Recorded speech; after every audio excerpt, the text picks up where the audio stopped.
Nem a má condução econômica, nem a falta de uma meta fiscal, nem as besteiras que Lula fala todos os dias. O que fez o PIB brasileiro diminuir foram os feriados.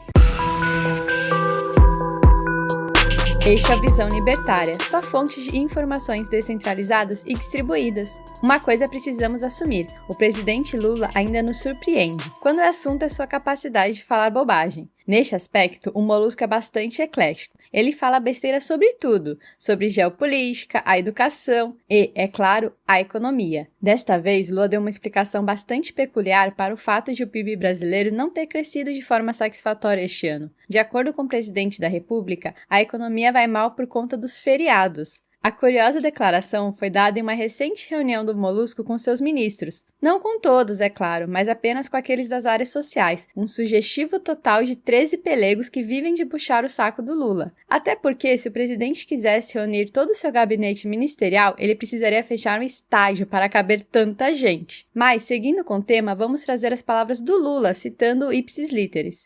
Abre aspas para o melhor presidente que esse país já teve, só que não. Este ano teve muito feriado prolongado. Exageradamente este ano teve muito feriado prolongado. O ano que vem os feriados cairão no sábado. Significa que o PIB vai crescer um pouco mais porque as pessoas vão ficar um pouco mais a serviço do mundo do trabalho.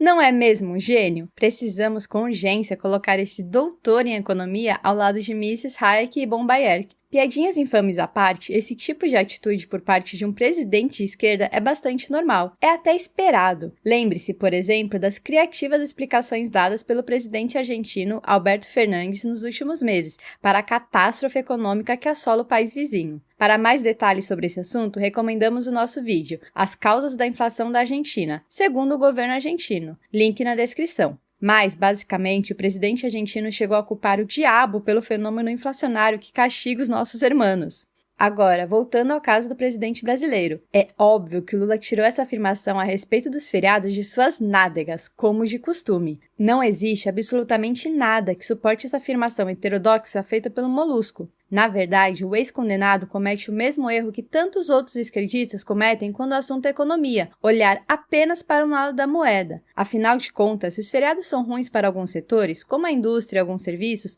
eles são ótimos para outros, como o turismo. No caso de feriados prolongados, isso é ainda mais evidente. Cidades turísticas ficam cheias, o comércio local se agita e vários outros setores correlatos se beneficiam. Além do mais, se a coisa fosse realmente simples assim, era só acabar com os feriados e voilá, a economia brasileira iria decolar de repente. É claro que uma análise econômica tão superficial só poderia partir de um presidente esquerdista, que, ainda por cima, é ligado aos partidos mais socialistas deste país. Até aí, nada de novo no fronte.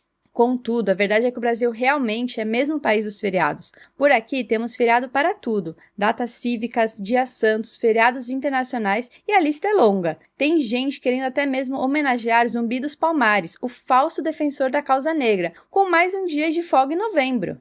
Aliás, apenas este mês temos 2 feriados nacionais, o Dia de Finados, no dia 2, e a Proclamação da República, no dia 15. Porém, além dessas 2 datas citadas, existem ainda outros 7 feriados nacionais. Mas a farra não para por aí. A lei brasileira prevê a possibilidade de que os estados estipulem uma data magna, que nada mais é do que um feriado estadual. Os municípios também não ficam de fora. Para eles, a legislação oferece a possibilidade do estabelecimento de até 4 feriados. Faça as contas e você vai chegar à seguinte conclusão: no Brasil, temos feriado que não acaba mais. Existem ainda os fatores a serem considerados nessa história, os pontos facultativos, que geralmente se convertem em folgas para os funcionários públicos e para os trabalhadores de alguns setores, como o bancário. É certo que o mundo desenvolvido caminha mesmo para termos cada vez menos dias de trabalho na semana. Porém, em primeiro lugar, deve vir a produtividade. E, como bem sabemos, a produtividade brasileira está estagnada há décadas. Antes de desfrutarmos tantas folgas durante o ano, deveríamos ser capazes de produzir mais para termos uma economia mais robusta, capaz de lidar com uma semana de trabalho diminuta. Ainda assim, a afirmação do presidente não passa de terraplanismo econômico. E não é só pelo problema que anteriormente citamos, o da repercussão, no caso, nos diversos setores econômicos do país. A verdade é que feriados existem todos os anos. E, em muitos casos, eles também se tornam feriados prolongados, emendando com o final de semana. Por que então não vimos esse impacto negativo na economia em anos anteriores? Isso simplesmente não faz o menor sentido. É certo que a mentira tem perna curta, mas, no caso do Lula, a mentira parece mesmo ser um cão salsicha. A verdade é que o real problema econômico do Brasil não passa pela enorme lista de feriados que garante aos trabalhadores brasileiros uma quantidade exorbitante de folgas. A responsabilidade pela destruição da nossa economia recai sobre a dupla dinâmica que conduz a economia no país no atual governo, o próprio Lula com seu fiel escudeiro, Fernando Haddad. É claro que existe toda uma equipe por trás desses dois patetas, mas, convenhamos, com essa gente à frente da economia brasileira, tem como a coisa realmente funcionar?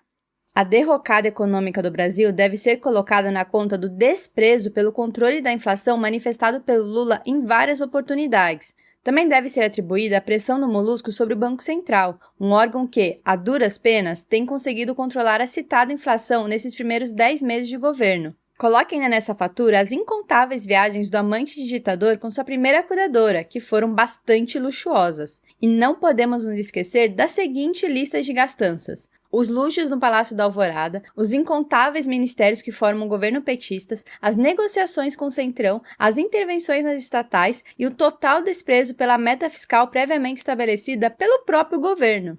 A língua grande do senhor Nove Dedos também tem sua parte de culpa nessa história. O mercado financeiro praticamente se tornou uma montanha-russa. A cada nova declaração do ex-condenado, a economia vai lá para baixo. Quando nós pensamos que a coisa começou a recuperar, lá vem uma nova declaração desastrosa do presidente para botar tudo abaixo novamente. Esse é, sem dúvidas, o maior talento do Lula. O homem é uma máquina de falar abobrinhas.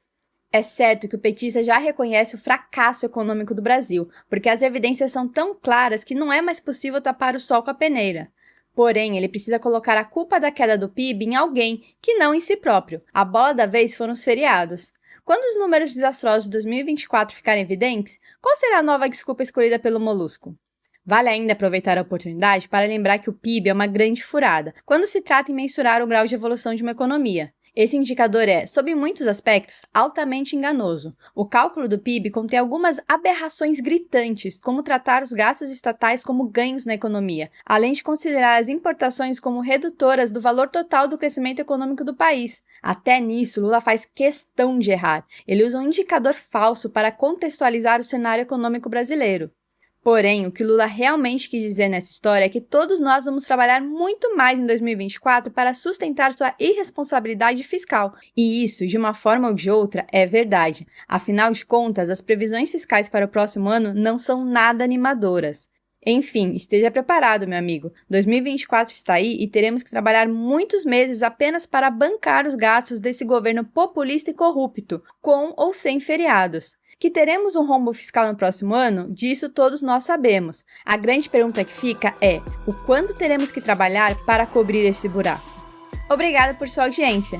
Este artigo foi escrito por Quintessência, revisado por historiador libertário e narrado por mim, Catarina. Se você gostou do vídeo, compartilhe em suas redes sociais. Caso deseje ser avisado de outros vídeos, inscreva-se no canal e depois clique no botão da campainha. Escreva artigos você também. Acesse visãolibertaria.com. Até a próxima!